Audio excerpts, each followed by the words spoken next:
Students, we will discuss about complementary genes. Clear देखेंगे आगे इसके बारे में हम कि what is a complementary genes. तो स्टूडेंट्स ऐसा बोला जाता है कि it is a phenomenon, it is a phenomenon when two pairs of कैसे तो कि non allelic dominant jeans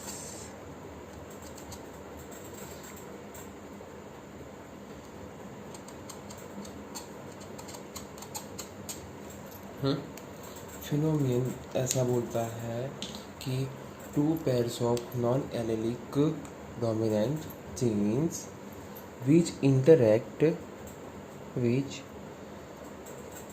interact to produce only one, समझना students, only one phenotype traits. phenotypic traits. But क्या हुआ कि two pairs of non allelic dominant genes जो है वो इंटरेक्ट होने के बाद न प्रोड्यूस क्या करता है तो को phenotypic traits. Okay, phenotypic traits produce करता है. बट याद रखना,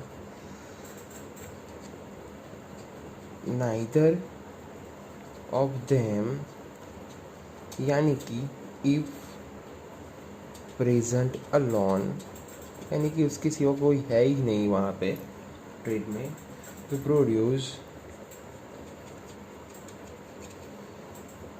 द ट्रेड इन द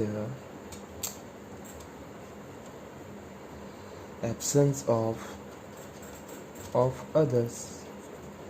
ये स्टूडेंट्स, मैंने अभी बोला कि इसके सिवा कोई दिखता नहीं है. तो इट शोज, तो सर ये जो आपने बोला कि नॉन एलेलिक डोमिनेंट जीन्स जो है वो नॉन एलेलिक डोमिनेंट जीन्स से क्या तो कि produce only one phenotypic traits, only one phenotypic traits होता है. इसके सिवा और कोई भी फिनोटाइपिक ट्रेट्स देखने को नहीं मिलता. ठीक है, डोमिनेंट जीन्स के अलावा. तो उसका रेशियो कौन सा होता है सर, रेशियो कौन सा होना चाहिए? तो students, it shows the phenotypic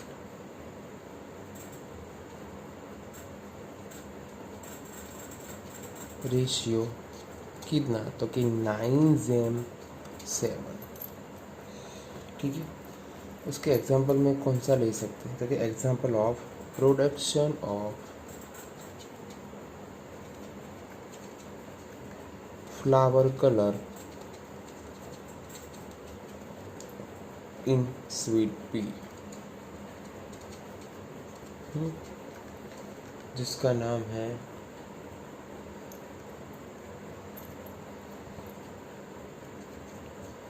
लैथिरस. Okay students, तो ये बात हुई. आपको याद क्या रखना है इसमें तो कि two pairs of non allelic dominant genes जो है वो इंटरेक्ट होने के बाद नए प्रोड्यूस में कौन से तो कि only for phenotypic traits he produce करते हैं. वो फिनोटाइपिक ट्रेट्स जो है वो किसी और ओनली फॉर फिनोटाइपिक ट्रेट्स में भी ओनली वन ट्रेट्स है जो प्रोड्यूस करते हैं. ठीक है, तो क्या वो उसको क्या बोला जाता है तो उसको बोला जाता है कि only for present alone, produce the trade in the absence of other, किसी भी और ट्रेड में कन्वर्ट नहीं हो रहा है. तो सर ये जो प्रोसेस होती है उसके बाद उसका रेशियो कौन सा मिलेगा हमको? तो स्टूडेंट्स, उसका फिनोटाइपिक जो रेशियो है वो हमको मिलता है 9:7. तो कॉम्प्लीमेंट्री जीन में कोई भी एग्जांपल में कौन सा रेशियो पूछा जा सकता है, आ सकता है तो आप लिख सकते हो कि स्वीट पी के अंदर 9:7 का रेशियो हमको देखने को मिलेगा। ओके स्टूडेंट्स, कम्प्लीमेंट्री जीन देखने के बाद अब उसका ही थोड़ा अलग टाइप्स के हम रिप्रेजेंट करेंगे, जिसका नाम है एपिस्टेटिक जीन और इनहिबिटरी जीन्स। देखेंगे क्या होता है इसमें। तो स्टूडेंट्स, हमने आगे देखा कि इंटरैक्शन बिटवीन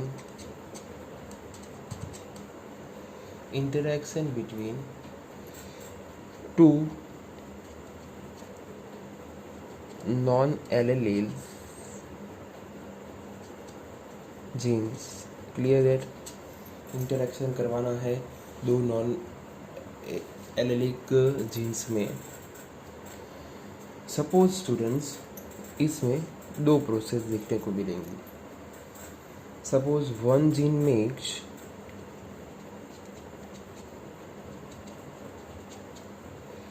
suppressor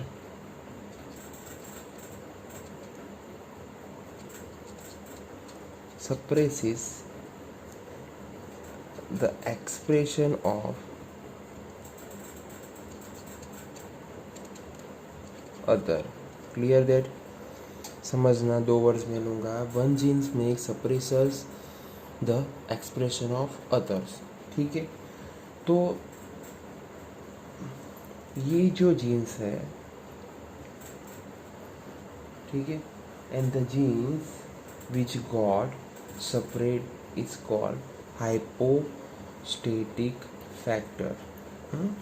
तो वो जो है, तो वो gene, the gene which got separate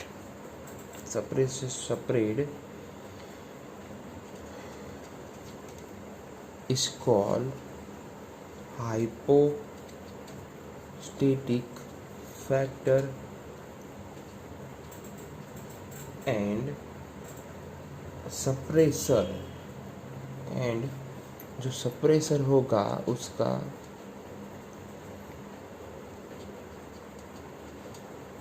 gene is called epistatic factor.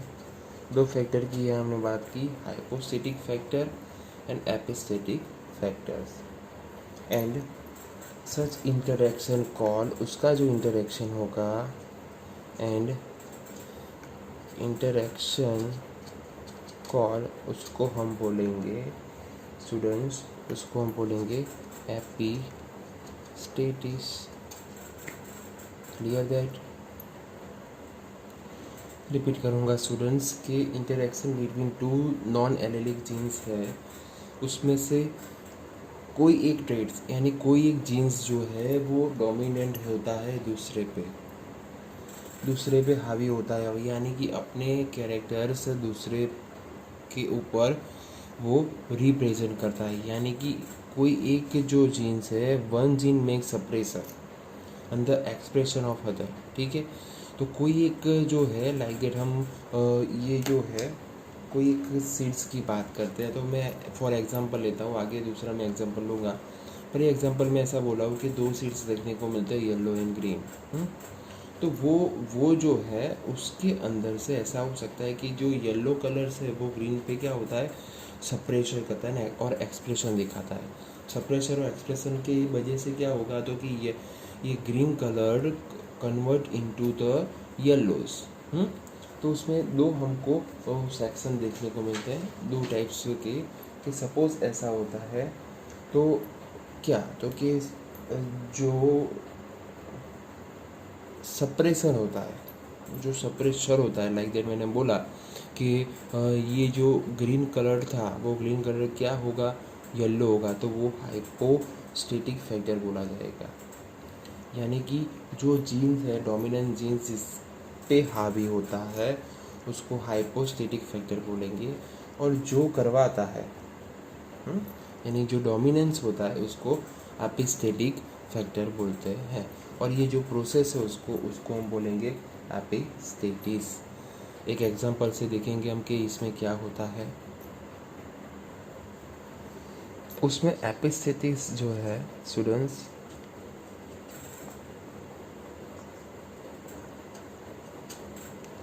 वो 2 टाइप्स में दिखाई गई है। फर्स्ट जो है उसको बोला गया है डोमिनेंट एपिस्टेटिस, एंड सेकंड जो है वो रेसेसिव एपिस्टेटिस। ठीक है, दोनों के बारे में हम देखेंगे। First, dominant एपिस्टेटिस।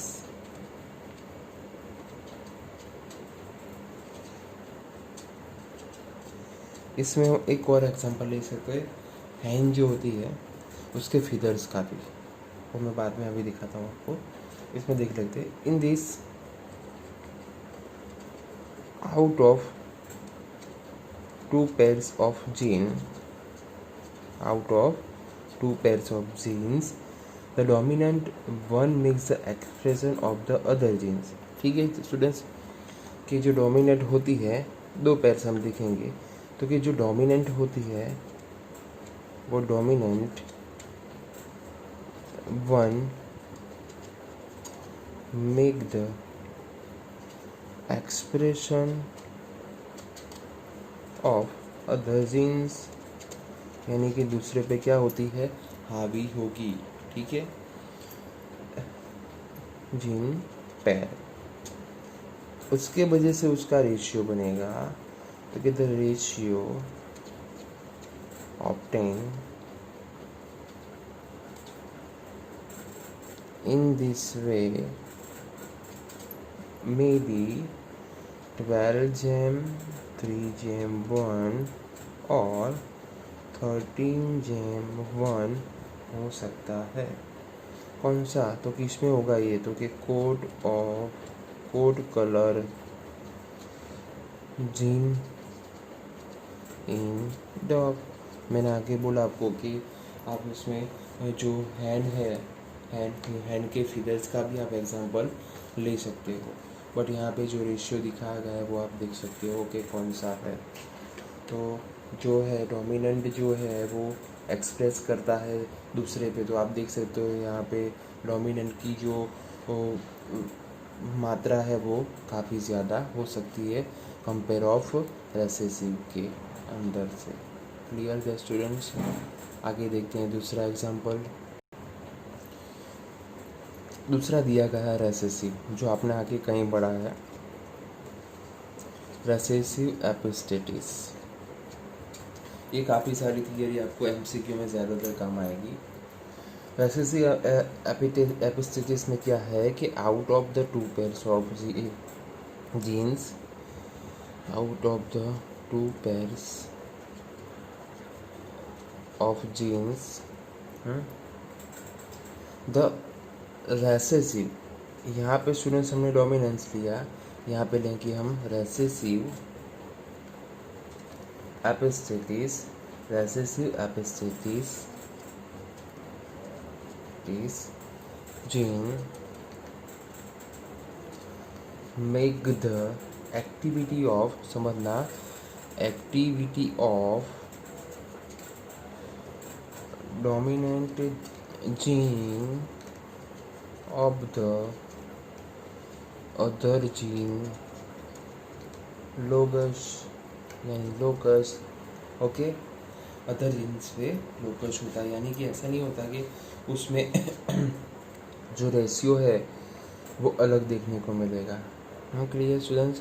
तो इसमें एक एग्जांपल लेंगे, उसका रेशियो हमको बनता है कितना, तो कि 9 gem 3 gem 4।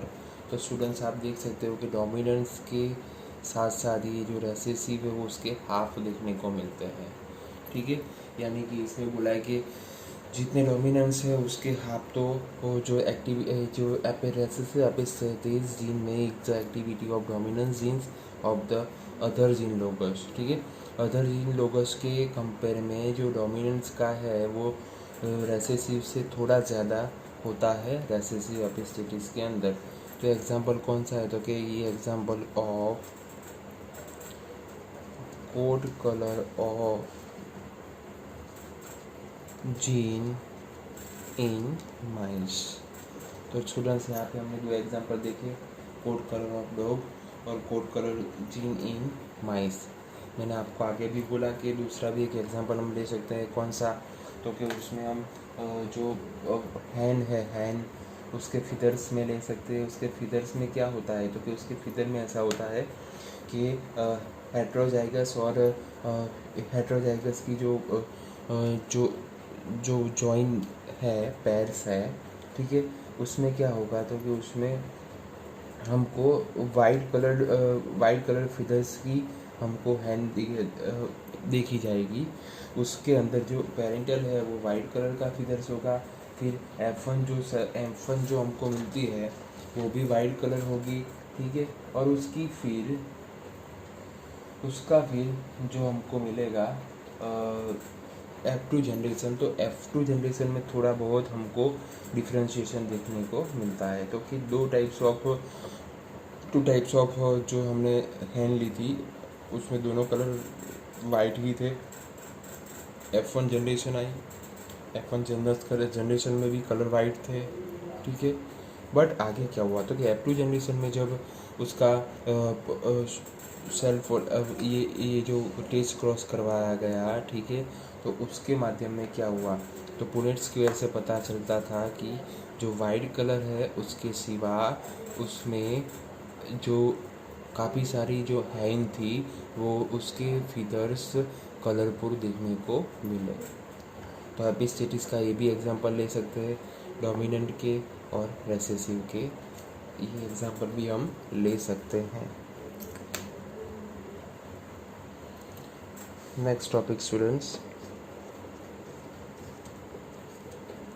रीडिस्कवरी ऑफ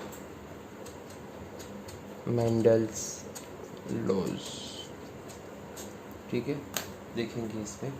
तो कि Mendel's publish work on inheritance characters in 1865, ठीक है। तो उस मेंडल ने पब्लिश कब किया था, तो कि मेंडल ने पब्लिश 1865 के अंदर किया था। It remain unrecognized for several reason till 19 some of them are fellow.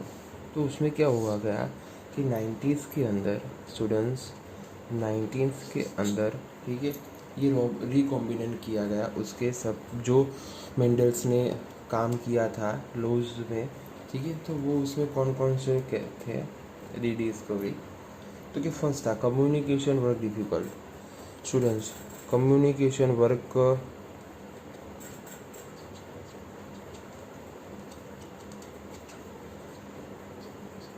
Difficult, ठीक है, मेंडल के लिए कम्युनिकेशन करना बहुत डिफिकल्ट था। So his work could not be widely publish. Work could not be widely publish.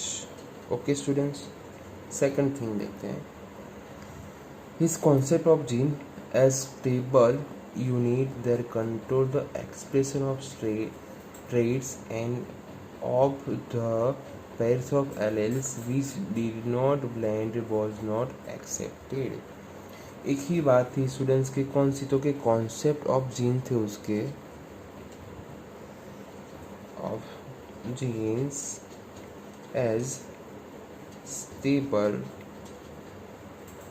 stable unit that control the expression of traits and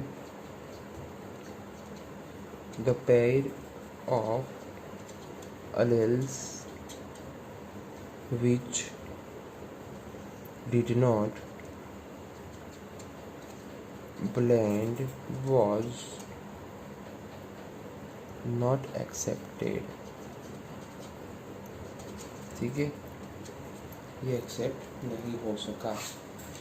फिर his approach of using mathematics to explain biological phenomenon was new and unacceptable. वो mathematics के हिसाब से जो counting करते थे कि इतने प्लांट्स टॉल आए, इतने प्लांट्स येलो थे, ये सीड कलर येलो था, फ्लावर्स पर्पल था, ठीक है, तो वो काउंट करके अपना ये जो मैथमेटिक्स है वो एक्सप्लेन करते थे। तो कि मैथमेटिक्स के हिसाब से mathematics to explain biological phenomenon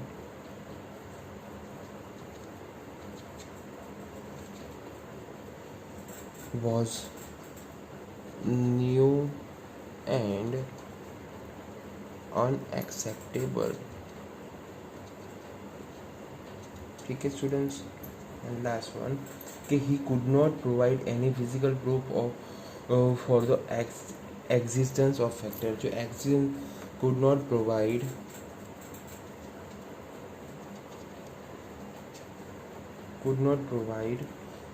physical proof of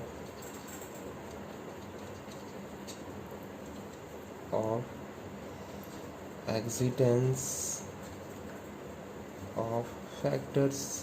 ठीक है, ये जो था चार, उसके हिसाब से जो मेंडल्स का वर्क था तो वो थोड़ा अनडिस्कवर हुआ था। बट 19 के अंदर de varies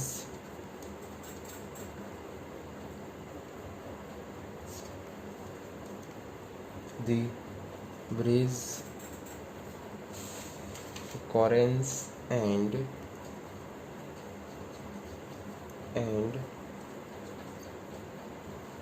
last one teacher mark rediscover Mendel's result independently। ठीक है, तो लिख सकते हैं rediscovered Mendel's result। ये तीनों साइंटिस्ट के नाम याद रखना है।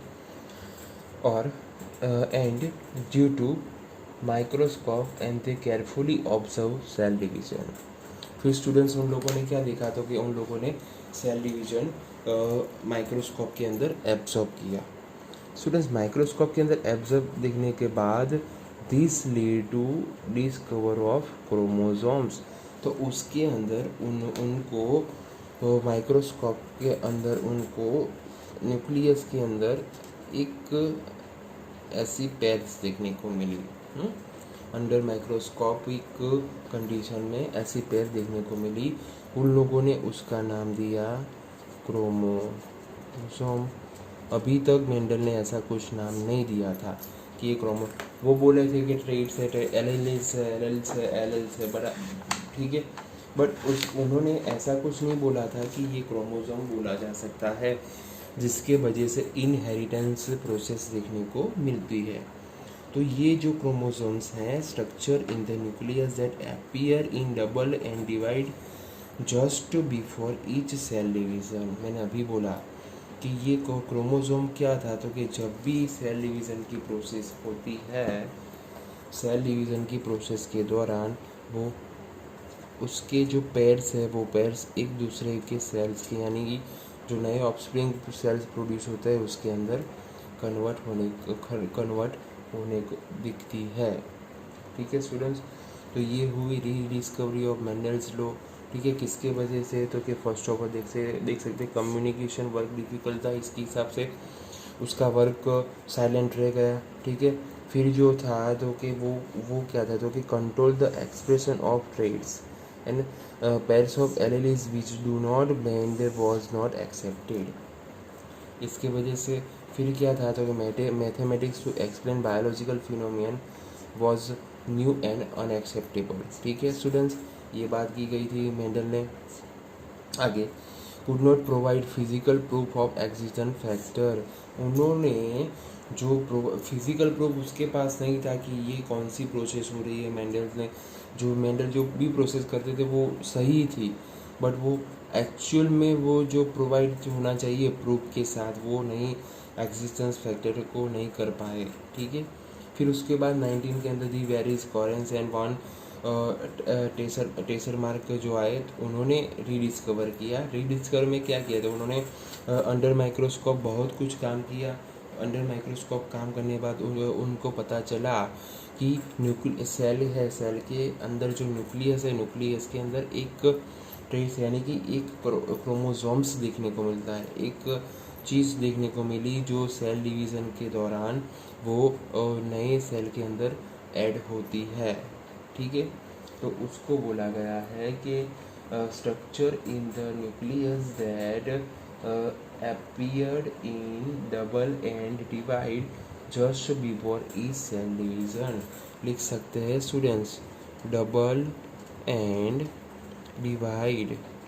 तो अब ये जो नाम है, ये जो वर्ड्स है, उसके अभी की आगे की सब थियरी है वो इससे, ये जो वर्ड्स है इसके साथ हम पढ़ेंगे।